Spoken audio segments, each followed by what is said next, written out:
अस्सलाम वालेकुम दोस्तों, इनसाइड में मौज़ूफ़ फ़खर में खुशामदीद। बिहेव का पैगाम मिलते ही चौधरी परवेज़ इलाही साहब के गुब्बारे से हवा निकल गई और कल जो पंजाब असम्बली का बजट इजलास होना था वो सारा दिन चौधरी परवेज़ इलाही साहब की तरफ से मुशावरती अमल में ही उन्होंने गुजार दिया कि जनाब ये अब हम क्या करें, कैसे आगे बढ़े। ऊपर वालों की तरफ से जो पैगाम आया है वो बड़ा सख्त है और अगर पंजाब के बजट के अंदर किसी किस्म की कोई मुदाखलत करने की कोशिश की गई या उसको मंजूर कराने के अमल के अंदर कोई रुकावट डाली गई तो वो जो इन्होंने बिहेव का पैगाम दिया है उन्होंने आत्मा रोल देनी है। लिहाजा चौधरी परवेज़ इलाही साहब ने ताख़ीर तो की, रात को 8 बजे तक उन्होंने बजट इजलास शुरू नहीं होने दिया, बल्कि जो मुशावरती अमल है उसको इतना लेंथी कर दिया कि उसके अंदर मुख्तलिफ इशूज़ को शामिल करने की कोशिश की। पहले तो ये समझा जा रहा था कि शायद ये जो मुज़ाकराती अमल है इसके अंदर अपोजिशन की तरफ से कुछ बजट तजावीज़ आएंगी और उन बजट तजावीज़ को इसके अंदर शामिल किया जाएगा और इसके लिए दबाव बढ़ाया जाएगा। लेकिन हुआ क्या, हुआ ये कि जो सारा ताख़ीरी हरबे थे वो सिर्फ़ और सिर्फ एक नुक्ते के गिर्द घूम रहे थे कि पीटीआई के अरकान असम्बली जिनके खिलाफ मुकदमात 25 मई की कार्रवाइयों के ऊपर दर्ज किए गए हैं वो मुकदमात ख़त्म करा दिए जाएं, यानी इमरान खान साहब को क्लीन चिट दे दी जाए, क्योंकि इमरान खान साहब के खिलाफ भी मुकदमात दर्ज थे। यानी इन अदर वर्ड्स मैं अगर ये कहूँ तो कुछ ज़्यादा गलत नहीं होगा कि परवेज़ इलाही साहब के अरमानों का खून हो गया और वो पीटीआई के यरगमाल बनकर बैठे रहे, क्योंकि वो चाहते कुछ और थे, पैगाम कुछ और आया और हुआ कुछ और। यानी ये जो बिहेव का पैगाम है ये सिर्फ़ और सिर्फ चौधरी परवेज़ इलाही साहब के लिए नहीं था, बल्कि ये पाकिस्तान तहरीक इंसाफ और इमरान खान साहब के लिए भी था, क्योंकि इस वक्त जो हालात चल रहे हैं उन हालात के पेश नज़र इसके अलावा कुछ और काम नहीं हो सकता था। इसके साथ साथ जो बिहेव का पैगाम है ये एक और अहम इदारे को भी मिला और ये पैगाम उनके लिए भी बहुत ज़्यादा मानी खेज़ है, क्योंकि जिस तरीके से हालिया दिनों में एक इदारे के ख़िलाफ़ भरपूर मुहिम चलाई गई, नफ़रत अंगेज़ प्रोपेगेंडा किया गया, मुख्तलिफ हैशटैग्स बनाकर ट्रेंड्स बनाए गए, बहुत ही काबिल गिरफ्त ज़ुबान इस्तेमाल की गई इन ट्रेंड्स के अंदर। इस पर रद्दमल तो आना था क्योंकि इसका नोटिस लेने की बजाय उस इदारे की तरफ से जो ये ज़ुबान इस्तेमाल कर रहे थे या ये जो ट्रेंड्स बना रहे थे या जो नफ़रत अंगेज़ बयानात या नफ़रत अंगेज़ इशारे कर रहे थे उनको रिलीफ़ दिया गया और इसका आला तरीन सतह पर बहुत ही ज़्यादा बुरा मनाया गया। ये जो बिहेव के इर्द गिर्द जो कहानी घूम रही है, जो 3 मुख्तलिफ जगहों पर बिहेव का मैसेज दिया गया, ये बहुत ही ज़्यादा इस वक्त सेंसिटिव है। इस बिहेव के पीछे जो कहानी है वो मैं आपके सामने रखूँगा बहुत तफसील के साथ, लेकिन उससे पहले 2 और ख़बरें हैं जो आपके साथ शेयर करना बहुत ज़्यादा ज़रूरी है। एक खबर परवेज़ इलाही साहब से ही जो है उनके बारे में है और वो है चौधरी शुजात हुसैन साहब। चौधरी शुजात हुसैन साहब ने परवेज़ इलाही साहब का खेस खींचने की मुकम्मल तौर पर तैयारी कर ली है और आसिफ अली ज़रदारी साहब को उन्होंने मुकम्मल ताउन का यकीन दिला दिया है। और कल भी एक इम्पॉर्टेंट इस्लामाबाद में मुलाकात हुई है, आसिफ अली ज़रदारी साहब ख़ुद चल के गए हैं चौधरी शुजात साहब की तरफ और वहाँ पर जाकर चौधरी सालक हुसैन, चौधरी शाफी हुसैन और तारिक बशीर चीमा साहब के साथ उन्होंने मुलाकात की है। और इसके अंदर आसिफ अली ज़रदारी साहब ने चौधरी शुजात हुसैन साहब से दरख्वास्त की है कि जनाब आप किसी न किसी तरीके से पंजाब के बजट को मंजूर कराने में हमारा जो साथ दें और भरपूर तरीके से इसके लिए वोकल हों, आवाज़ बुलंद करें। और चौधरी सालिक और चौधरी शाफी हुसैन मौजूदा हुकूमत के का हिस्सा हैं। चौधरी तारिक बशीर चीमा ये 3 में से 2 बंदे तो वज़ीर हैं और इसके लिए इनको भी पंजाब के अंदर अपना कुछ रोल, अपना असर व रसूख इस्तेमाल करना चाहिए। और अगर आप अपनी ऑफिशियल पोजीशन को इस्तेमाल करते हुए काफ लीग को पाबंद कर देंगे कि वो बजट की मंजूरी में जो है मौजूदा हुकूमत इसका साथ दे तो हमारे लिए बहुत ही ज़्यादा आसानियाँ पैदा हो जाएंगी, जिस पर चौधरी शुजात हुसैन ने वाज़े तौर पर ये बात की है आसिफ अली ज़रदारी साहब से कि हम आपके इत्तेहादी हैं, जो ज़ुबान आपको दी है, जो बात आपके साथ तय की है उस बात पर पहरा देंगे, उस पर खड़े होंगे और हम इत्तेहाद के हाथों में हाथ डाल कर खड़े हैं और इस हुकूमत की कामयाबी के लिए हमारी तरफ से जितना भी हिस्सा है वो हम देंगे और अपना जो रोल है वो प्ले करेंगे। यानी यहाँ पर पंजाब के अंदर चौधरी परवेज़ इलाही साहब के लिए जो गुंजाइश है वो कम होती जा रही है। गुंजाइश इस वजह से कम होती जा रही है कि मुस्लिम लीग काफ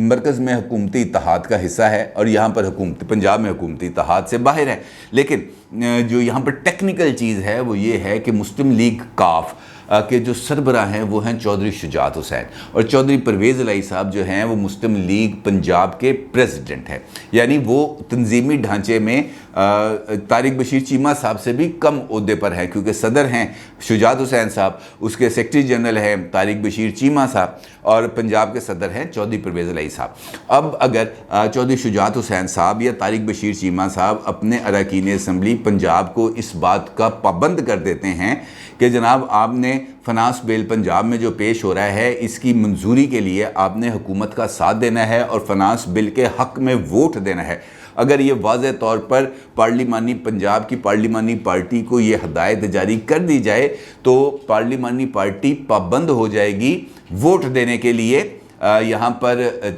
जो है हमजा शहबाज शरीफ साहब की तरफ से जो पेश किया जा रहा है बजट उस पर। अब अगर वो अरकान असम्बली वोट नहीं देते जो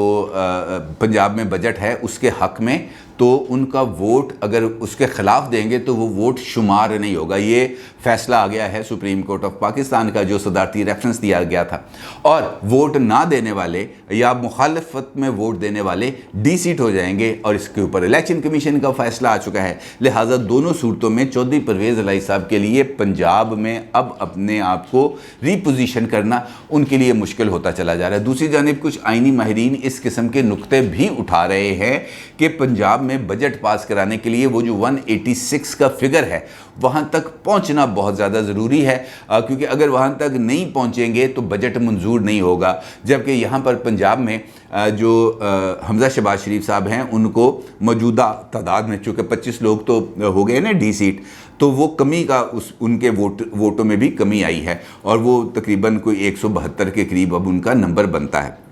इस सूरत में अगर मुस्लिम लीग काफ के 8, 9, 10 वोट जितने भी हैं वो आके हमजा शहबाज साहब को पढ़ते हैं तो वो 182, 183 के रेंज में पहुंच जाएंगे। और इसके साथ साथ जो 2-3 आज़ाद अरकान हैं वो उनको भी अपने साथ शामिल भी कर रहे हैं, और जो 4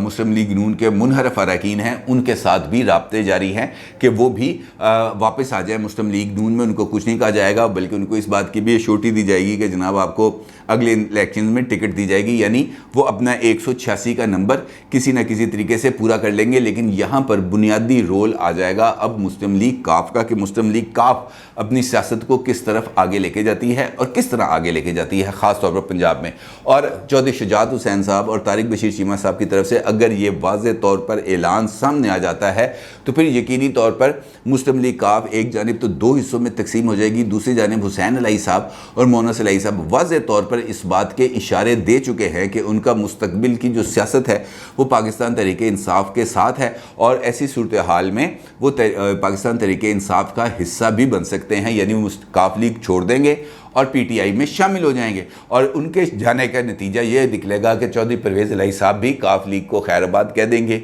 और वो चले जाएंगे पीटीआई में, और जिसके बाद उनके लिए जो फ्यूचर पॉलिटिक्स है वो भी सिर्फ तहरीके इंसाफ का प्लेटफॉर्म ही रह जाएगा, और काफ लीग जो है वो टोटली बन जाएगी चौधरी शुजात हुसैन साहब का जो जिसे हम कह सकते हैं प्रोडक्ट, और उसी के अंदर उनके साहबजादे और तारिक बशीर चीमा साहब उसके अंदर इन होंगे, और उसके बाद वो अपनी पॉलिटिक्स करेंगे। यानी यहाँ पर जो सूरत हाल है वो खासी हद तक गंभीर होती चली जा रही है। दूसरी जानिब जो वजारत दाखिला है हमारी मरकज़ की, वो भी कुछ ज़्यादा मुतहरक हो रही है, और वो मुतहरक हुई है जनाब एहसन जमील गुज्जर साहब के हवाले से और फ़राह गोगी साहिबा के हवाले से। वजारत दाखिला को एक रिपोर्ट मौसूल हुई है जिसके अंदर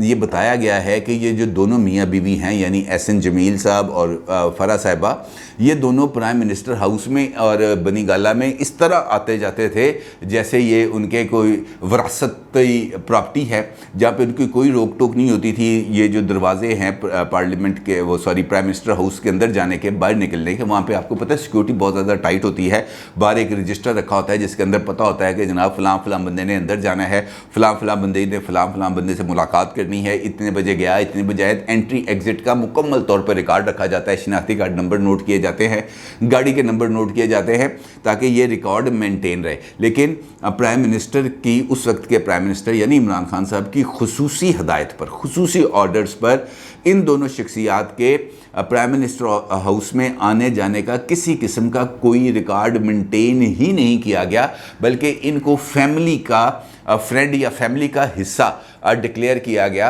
और उनको ये कहा गया कि जनाब इनको खुली छूट है, ये जिस वक्त मर्जी आएँ, जिस वक्त मर्जी जाएँ। आपने इस मामले में किसी किस्म की कोई रोक टोक नहीं लगानी, इनके ऊपर किसी किस्म की कोई पाबंदी नहीं लगानी, इनके आने जाने का किसी किस्म का कोई रिकॉर्ड नहीं रखा जाता। जिसके बाद स्पेशल ब्रांच इस्लामाबाद पुलिस ने अपनी ये जो रिपोर्ट है ये भिजवाई वजारत दाखिला को, और अब वजारत दाखिला इसके ऊपर इंक्वायरी कर रही है और वो ये सोच रही है, वो ये गौर कर रही है कि जनाब ये ऐसा जो वायलेशन की गई है ये क्यों की गई है, और इसके जो इनकी जो मुलाकातें होती थी प्राइम मिनिस्टर हाउस के अंदर वो किस किस के साथ थी, और इन मुलाकातों के नतीजे में क्या क्या हो रहा था। क्योंकि अगर गेट पे गाड़ी नहीं रुकेगी तो पता नहीं चलेगा सर कि गाड़ी की डिग्गी में क्या है। वो हीरे की अंगूठी आई है, वो जो ख्वाब के नतीजे में जो बैग आता था वो आया, क्या आया किसी को नहीं कुछ पता चलेगा। क्योंकि वो गाड़ी का नंबर देखा, उसने आगे से बैरियर उठाया गाड़ी अंदर और काम ख़त्म। किसी को कोई रिकॉर्ड अगर नहीं होगा तो पूछगिछ नहीं होगी, लिहाजा ये भी एक बहुत ज़्यादा सेंसिटिव इशू था।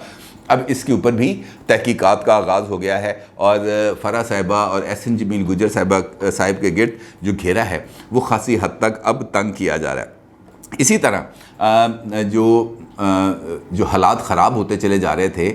इकॉनमी के, उसको तो संभाला देने के लिए ख़ुद इस्टेब्लिशमेंट ना सिर्फ मैदान में आ गई है बल्कि उन्होंने जाकर कुछ रियायतें और हुकूमत के लिए कुछ फाइनेंशियल असिस्टेंस का बंदोबस्त भी किया है और उसके लिए खासा काम हो रहा है। पिछली वीडियो के अंदर मैं आपको इस हवाले से काफ़ी चीज़ें तफसील से बता चुका था। लेकिन कुछ पहलू ऐसे हैं जहाँ पर चीज़ें काबू में नहीं आ रही थी, मामलात कंट्रोल में नहीं आ रहे थे, चाहे वो सोशल मीडिया हो या सोशल मीडिया से वाबस्ता अफराद हों या सोशल मीडिया के लिए हदायत देने वाले हों। उन तमाम को एक शटअप कॉल देना बहुत ज़्यादा ज़रूरी थी, क्योंकि जिस तरीके से एक नफ़रत अंगेज़ मुहिम सोचे समझे मंसूबे के तहत चलाई जा रही थी, उसको रोकना, उसका सद्देबाब करना बहुत ज़्यादा ज़रूरी था। बात अगर आगे बढ़ जाती, जिस हद तक गुज़िश्ता अगर आप 3-4 दिन के अंदर जो ट्रेंड्स चले हैं, अगर आप उन ट्रेंड्स के जो थ्रेड्स हैं अगर आप वो देखें तो पता चल जाएगा आपको कि किस तरीके से नफ़रत अंगेज़ मवाद को वहाँ पर फैलाया गया अहम तरीन ताकतवर तरीन शख्सियात के हवाले से, जिसके जो किसी भी तौर पर काबिल कबूल नहीं है। इसी तरीके से जो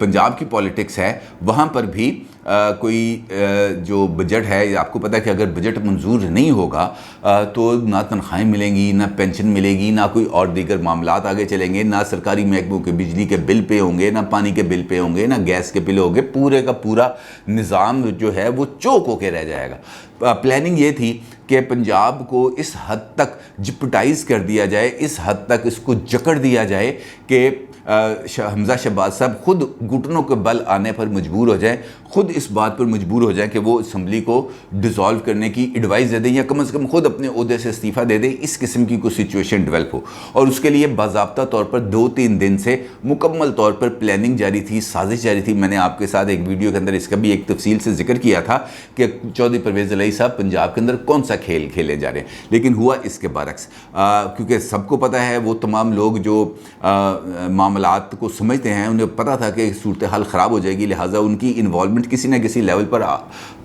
होना ज़रूरी थी। लिहाजा पैगाम भेज दिया गया, पैगाम भेजा गया बिहेव, यानी वो तमाम लोग जो ट्रेंड्स चला रहे थे, वो नफरत अंगेज़ मुहिम चला रहे थे, उनको भी बिहेव का पैगाम मिल गया। जो पंजाब के अंदर, पंजाब के पूरे आधा पाकिस्तान है पंजाब, उसको मफलूज करने की मनसूबाबंदी कर रहे थे, उसके लिए साजिश तैयार कर रहे थे, उनको भी पैगाम मिल गया बिहेव का। और उनके साथ साथ उनके जो हैंडलर्स थे, जो उनको मोटिवेट कर रहे थे, जो उनको इशारे दे रहे थे कि भाई इसके ऊपर चलाओ, इसके ऊपर चलाओ, इसके ऊपर ट्रेंड चलाओ, इसके ऊपर ट्रेंड चलाओ, उनको भी पैगाम मिल गया बिहेव का। और ये बिहेव का जो पैगाम है, ये खाली एक लफ्ज़ नहीं है, इसके पीछे एक मुकम्मल मैसेज है, डिटेल मैसेज है कि यहाँ के बाद अब किसी किस्म की कोई हरकत काबिल कबूल नहीं होगी। अगर अब आपने इसके बाद यहाँ से आगे बढ़ने की कोशिश की तो फिर नताइज के ज़िम्मेदार आप खुद होंगे। अभी तो सिर्फ एक हल्का सा ट्रेलर चला है, सिर्फ एक खबर चली है कि FIA तहकीकात करेगी। अदरवाइज़ उसके बाद बंदे भी उठाए जाएंगे और उसके बाद फिर मुकदमे भी चलेंगे और बड़ी सख्त गर्मी के अंदर बड़ी सख्त किस्म की जेल में रखा जाएगा। लिहाजा बंदे बन जाओ, इससे आगे बढ़ने की कोशिश ना करना। और यही वजह है कि ये पैगाम आने के बाद पंजाब के अंदर सूरत हाल तब्दील तो हुई, यानी परवेज़ इलाही साहब ने बजट को पेश करने और उसको मंजूर कराने में किसी किस्म की रुकावट ना डालने का उन्होंने यकीन दिला दिया कि जनाब यहाँ तक तो ठीक है, ये नहीं करेंगे, लेकिन थोड़ी बहुत हमें अपनी फेस सेविंग चाहिए। उन्होंने कहा जनाब जो भी आपने फेस सेविंग करनी है कर ले। उस चक्कर के अंदर इन्होंने अपने मुकदमात को ख़त्म कराने का एक ना सिर्फ मंसूबा बनाया बल्कि जो पंजाब गवर्नमेंट है उसको इंगेज किया सुबह से लेकर रात 8 बजे तक कि जनाब ये इंगेज रहें। और ये जो तासुर है जो पंजाब के लोग हैं वहाँ पर ये जाए कि जनाब परवेज़ इलाही साहब ने बजट नहीं पेश होने दिया। उन्होंने कहा था कि जनाब बजट नहीं पेश होने देना, जब तक ये चीज़ें नहीं होंगी इन्होंने बजट पेश नहीं होने दिया। यानी जो एजेंडा उनका था उन्होंने अपने एजेंडे को सर्व कर दिया। लेकिन ये मशरूत अमल है और इस मशरूत अमल के लिए ज़रूरी है कि सबसे पहले बजट पास हो। ये मुकदमात ख़त्म फौरी तौर पर नहीं होंगे, ये उनको बता दिया गया। उनको ये बता दिया गया कि जनाब ये बजट मंजूर कराएं, उसके बाद फिर हम देखते हैं कि आपके रवैये का जायज़ा लेके कि आपने बिहेव किया है या नहीं किया। अगर बिहेव किया होगा तो फिर रियायत मिल जाएगी, अगर बिहेव नहीं किया होगा तो फिर स्क्रू टाइट होंगे, फिर ज़्यादा जो है वो गर्दन दबोची जाएगी। और अब फैसला जो है वो हतमी तौर पर हो गया है कि बिहेव ही किया जाएगा और बिहेव करने के नतीजे में जो रियायत हासिल हो सकती है मुकदमात की वापसी की वो दी जाएगी। अलबत्ता पंजाब का बजट पेश भी और उसके बाद मंजूर भी हो जाएगा। अपनी राय का ज़रूर इज़हार कीजिएगा। आपका बहुत शुक्रिया। अल्लाह हाफ़िज़।